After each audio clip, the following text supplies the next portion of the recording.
तो जो भी विद्यार्थी बीएसटीसी एग्जाम 2026 की तैयारी कर रहा है, बीएसटीसी एग्जाम 2026 की तैयारी करने वाले सभी विद्यार्थियों के लिए ये क्लास बड़ी इंपॉर्टेंट है। आज हम बीएसटीसी एग्जाम 2026 के लिए राजस्थान जीके के 50 इंपॉर्टेंट क्वेश्चन देखने वाले हैं। तो इस क्लास को आप ध्यान से पूरा जरूर देखिए और लास्ट में कमेंट कीजिए कि इस क्लास को देखने के बाद में कितने क्वेश्चन आपके सही होते हैं, कैसी आपकी तैयारी है। मैं आपको 50 ऐसे क्वेश्चन दिखाऊंगा जो बीएसटीसी में बार बार रिपीट हो रहे हैं, घुमा फिरा के वही आ रहे हैं। तो सारे क्वेश्चन बड़े इंपॉर्टेंट है, ध्यान से इन प्रश्नों को देख लेना और याद कर लेना। तो चलिए क्लास का शुभारंभ करते हैं। क्लास का पहला ही क्वेश्चन आपके सामने है, शीतला माता का मुख्य मंदिर कहां पर है। बहुत ही अच्छा प्रश्न आपसे पूछा है दोस्तों। शीतला माता का मुख्य मंदिर अजमेर, चाकसू, सांगानेर, विराटनगर। तो शीतला माता का मुख्य मंदिर दोस्तों है वो चाकसू जयपुर के अंतर्गत है। कहां पर है दोस्तों, चाकसू जयपुर। जो भी विद्यार्थी ऑप्शन बी को सही कर रहा है, यहाँ पर बी ऑप्शन बिल्कुल आपका राइट रहेगा। दूसरा प्रश्न आपके सामने, लोक देवता गोगा जी के जन्म स्थल यह है। यहां पर आपको बताना है गोगा जी का जन्म कहां हुआ था। गोगामेड़ी, ददरेवा, रामदेवरा, खरनाल। तो गोगा जी का जन्म ददरेवा गांव चूरू में हुआ था दोस्तों। कहां पर, ददरेवा चूरू में। जो भी विद्यार्थी ऑप्शन बी को सही कर रहा है, बी ऑप्शन आपका सही है। राजा अजमाल जी किस लोक देवता के पिता थे। फटाफट कमेंट करेंगे। अजमाल जी दोस्तों है वो किसके पिताजी का नाम था, ये आपको यहाँ पर क्या करना है, कमेंट करना है। रामदेव जी, बाबू जी, देवनारायण जी, तेजा जी। तो अजमाल जी और मेणा थे दोस्तों। मेणा थी वो माता थी, अजमाल जी पिता थे दोस्तों, और यहाँ पर बलराम थे वो भाई थे। तो ऑप्शन दोस्तों क्या रहेगा, बलराम के अवतार थे दोस्तों, रामदेव जी के भाई थे। तो यहाँ पर रामदेव जी उत्तर आपका राइट है। जो भी ऑप्शन ए कमेंट कर रहा है कि राजा अजमाल जी दोस्तों किसके पिताजी के नाम था, तो रामदेव जी के पिताजी का नाम था। ठीक है, आगे बढ़े। अगला सवाल दोस्तों, वागड़ की मीरा किसे कहा जाता है। बहुत बेहतरीन क्वेश्चन आपसे पूछा है। वागड़ की मीरा के नाम से प्रसिद्ध कौन है, फटाफट कमेंट करेंगे। तो वागड़ की मीरा है गौरीबाई। गौरीबाई को क्या कहते हैं दोस्तों, वागड़ की मीरा भी कहा जाता है। अगला प्रश्न आपके सामने, निम्नलिखित में से किसे राजस्थान के कबीर के नाम से जाना जाता है। मतलब कमेंट करना है, राजस्थान का कबीर किसे कहा जाता है। दादू दयाल, बाबू जी, गोगा जी, रामदेव जी। तो राजस्थान के कबीर है दादू दयाल। दादू दयाल को राजस्थान का कबीर भी कहा जाता है, ये बात आपको ध्यान रखनी है। ऑप्शन ए आपका राइट है। अगला सवाल, निम्बार्क संप्रदाय की प्रधान पीठ कहां पर है। बहुत ही अच्छा प्रश्न आपसे पूछा है दोस्तों। निम्बार्क संप्रदाय की प्रधान पीठ है वो कहां पर है, ये आपको बताना है। तो यहां पर जो आपका उत्तर राइट रहेगा वो रहेगा साथियों सलेमाबाद। निम्बार्क संप्रदाय की प्रधान पीठ कहां पर है, सलेमाबाद में। अगला प्रश्न आपके सामने, तेरेताल नृत्य किस देवता को समर्पित है। एक नृत्य है दोस्तों तेरेताल नृत्य। इस नृत्य में मंजीरा का उपयोग किया जाता है, मंजीरा झांझ वगैरह का उपयोग। और कामड़ जाति की महिला होती है उसमें क्या करती है, तेरेताल नृत्य करती है, तो वो है रामदेव जी।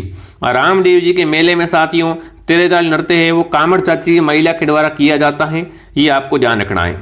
अगला है, रागमाला किसके द्वारा लिखी गई है। रागमाला का पूछा आपसे कि रागमाला का संबंध किससे है दोस्तों। पुंडरीक विठल, कुंभा, उस्ताद चांद खान या पंडित भाव भट्ट। तो रागमाला का रचयिता है दोस्तों पुंडरीक विठल। अगला सवाल, अग्नि नृत्य है ना का संबंध किससे है। ग्रास्य जनजाति से, कामड़ संप्रदाय से, जस्तान संप्रदाय से, भील जनजाति से। तो राजस्थान में अग्नि नृत्य की उत्पत्ति हुई है दोस्तों कत्रियासर बीकानेर से, जहां पर क्या है जसनाथ संप्रदाय की प्रधान पीठ है। तो अग्नि नृत्य कौन करता है, जसनाथी संप्रदाय के लोग करते हैं, सी ऑप्शन आपका सही है।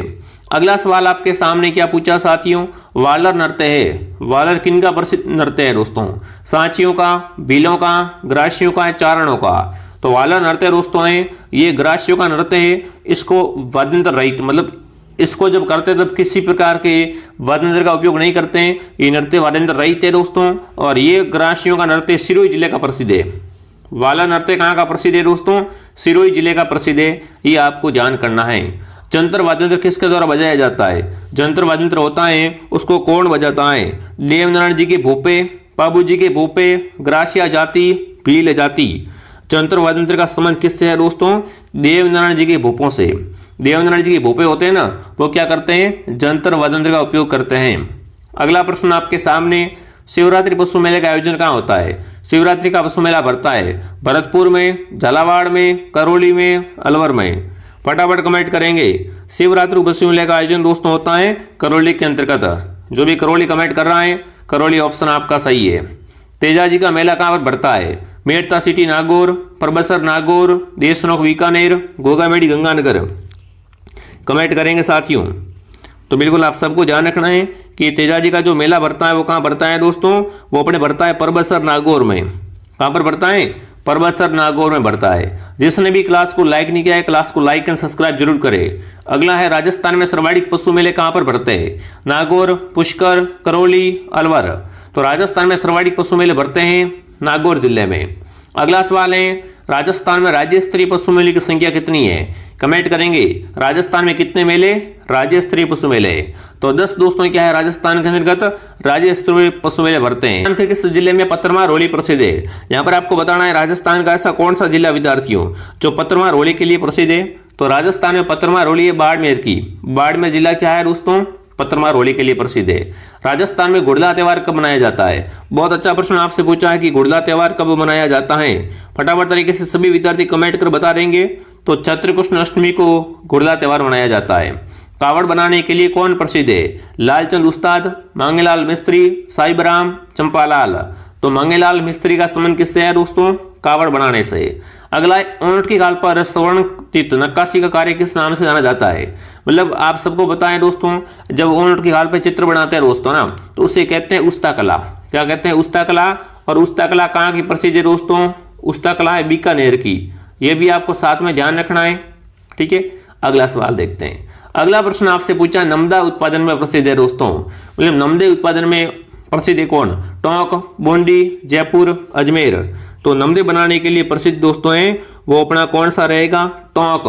टोंक नमदे व दरी बनाने के लिए बहुत प्रसिद्ध है, ठीक है। अगला जोधपुर का प्रसिद्ध बादला निम्नलिखित में से क्या है? लकड़ी का मंदिर, दस्ते से बनी पानी की बोतल, जरी की साड़ी, टेराकोटा की मूर्तियां। तो बिल्कुल बादला है वो जोधपुर का प्रसिद्ध विद्यार्थियों है, जो कि क्या है? एक जस्ते से बनी वाटर बॉटल है। अल्लाह जलाई बाई की पहचान किस क्षेत्र में रही है? लंगा गायन, माठ गायन, हवेली गायन, मांगणियार लोकगीत। अल्लाह जलाईबाई को राजस्थान की मुर्को की कहा जाता है दोस्तों। ये राजस्थान की क्या है? एक माठ गायिका है। तो बी उत्तर आपका एकदम राइट है। जोधपुर घराने का प्रसिद्ध लोक नृत्य कौन सा है? यहां पर कमेंट करेंगे जोधपुर घराने का प्रसिद्ध लोक नृत्य कौन सा हो जाएगा?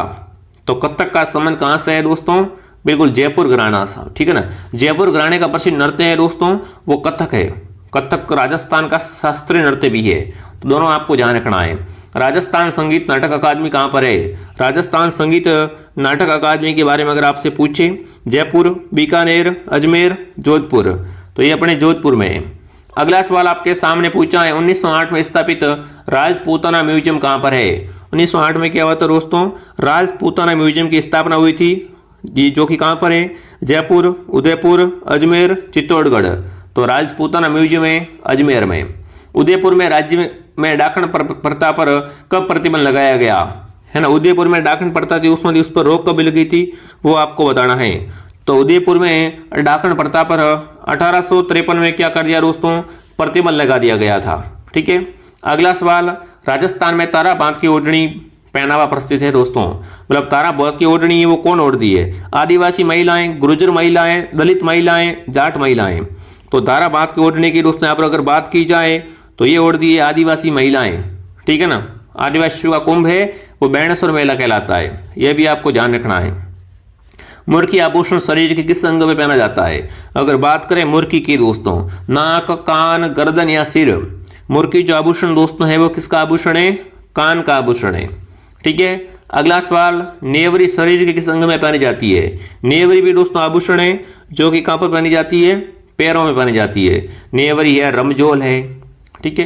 कथोड़ी जनजाति मुख्य रूप से किस जिले में पाई जाती है? राजस्थान में कथोड़ी जनजाति दोस्तों जो क्या करती है? खेर के वृक्षों से कथा निकालती है, ठीक है। तो कथोड़ जनजाति राजस्थान के उदयपुर जिले में पाई जाती है। मुख्य रूप से कहां पाई जाती है? उदयपुर में। अगला पूछा आ में से कौन सी बोली राजस्थान में नहीं बोली जाए? मेवाती, अवधी, हाड़ौती, बागड़ी। तो राजस्थान में अवधी नहीं बोलते हैं, बी ऑप्शन आपका सही है। मारवाड़ प्रागनारी विगत के लेखक कौन है? दयालदास, चारण शिवदास, मोणोत नैणसी, पद्मनाथ। मारवाड़ प्रागनारी विगत के लेखक अगर आपसे पूछ ले तो यहां पर आएगा मोणोत नैणसी। ऑप्शन सी आपका राइट है। अगला है वंश भास्कर किस भाषा में लिखा गया? वंश भास्कर दोस्तों रचना है वो सूर्यमल मिश्र की है और इसकी भाषा पूछी गई है आपसे। डिंगल, संस्कृत, अपभ्रंश, हाड़ौती। बताओ भैया वंश भास्कर किस भाषा में लिखा गया है? तो ये लिखा गया है डिंगल भाषा में। किसमें लिखा गया है दोस्तों? डिंगल भाषा में। अगर आपको ये क्लास पसंद आ रही तो क्लास को लाइक एंड सब्सक्राइब जरूर करें। कन्हैयालाल सेठिया की कृति है धरती दोहरारी, रामू चनाणा, गंगाजीरा दुआ या गंगा लहरी। बात करें अगर कन्हैयालाल सेठिया के बारे में दोस्तों तो इनकी ही क्या करती है? धरती दोहरारी। ठीक है। अगला सवाल, खुमान राजसों का रचनाकार कौन था? जाचिक जीवन या दलपत, जोधराज, ईश्वरदास। खुमान राजसों के बारे में आपसे पूछा, फटाफट तरीके से कमेंट करेंगे दोस्तों। हमारी पुस्तक दोस्तों है पोल है, जयनारायण व्यास ने लिखी थी। किसने? जयनारायण व्यास ने। अगला प्रश्न दोस्तों पूछा है, खसरा संबंधित है। सार्वजनिक भवन होता है, भूमि का छत्र, धार्मिक कर, राजकीय कर। खसरा दोस्तों होता है, क्या होता है? भूमि के छत्र को कहा जाता है। पटवारी वगैरह आता है वो कहता है ना खसरा नंबर, तो खसरा किससे कहते हैं? भूमि छत्र। मत्स्य जनपद का सर्वप्रथम उल्लेख किसमें मिलता है? मत्स्य का दोस्तों सबसे पहला उल्लेख मिलता है वो किसमें मिलता है? ऋग्वेद, यजुर्वेद, सामवेद, अर्थवेद। तो यहाँ पर आपका उत्तर रहेगा ऑप्शन ए। अगला है, प्राचीन भारत में विराटनगर किस जनपद की राजधानी थी दोस्तों? प्राचीन भारत में अगर विराटनगर की बात करें अपन तो ये मत्स्य जनपद की राजधानी थी। विराटनगर मत्स्य जनपद की राजधानी थी, ध्यान रखना। अगला सवाल है, आड़ सभ्यता किन अन्य नाम से जानी जाती है? आड़ को और किस नाम से जानते हैं दोस्तों? फटाफट कमेंट करेंगे। तो बिल्कुल अगर बात करें अपन दोस्तों आड़ के बारे में तो आड़ को आगाठ पूर्वी कहते हैं। क्या कहते हैं साथियों? आगाठ पूर्वी कहा जाता है। राजपूतों को हूणों की संतान किसने बताया है? राजपूतों को दोस्तों हूणों की संतान अगर आपसे पूछे किसने बताया है तो वी सिमत ने। वी सिमत ऑप्शन आपका सही है। अगला है, प्रत्यार वंश का अंतिम शासक कौन था? बिल्कुल प्रत्यार वंश के अगर अंतिम शासक की अपन बात करें तो यहाँ पर जो आपका आंसर दोस्तों निकल के आएगा वो क्या आ जाएगा?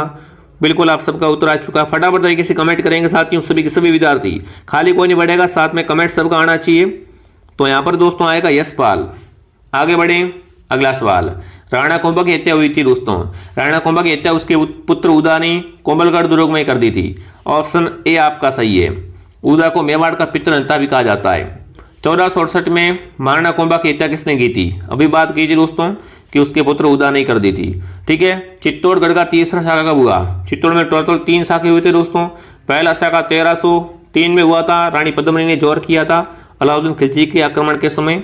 यहीं पे बात करें दोस्तों चित्तौड़ की कुल तीसरे शाखे के बारे में तो चित्तौड़ का 3rd शाखा दोस्तों हुआ था, वो कब हुआ था? फटाफट एक बार कमेंट करेंगे। 1568 में हुआ था। ठीक है। अगला सवाल, अगला है, किस वर्ष हल्दीघाटी युद्ध हुआ था? तो हल्दीघाटी युद्ध 1576 में हुआ था दोस्तों। कब हुआ था? 1576 में। चावंड राजधानी किससे संबंधित रही है? चावंड दोस्तों किसकी राजधानी थी? तो महाराणा प्रताप की अंतिम राजधानी है वो चावंड थी दोस्तों। ठीक है। अगला सवाल आपके सामने है, राठौड़ राजवंश के प्रथम शासक कौन थे? राठौड़ राजवंश के प्रथम शासक का नाम बताइए फटाफट तरीके से। राठौड़ राजवंश के प्रथम शासक थे रावचोंडा। अगला सवाल, मारवाड़ का भूला बिसरा नायक किसे कहा जाता है? मारवाड़ का भूला बिसरा नायक, मारवाड़ का प्रताप, प्रताप का पथ प्रदर्शक किसे कहते हैं साथियों? वो कहते हैं रामचंद्र सेन को। ऑप्शन ए आपका राइट है।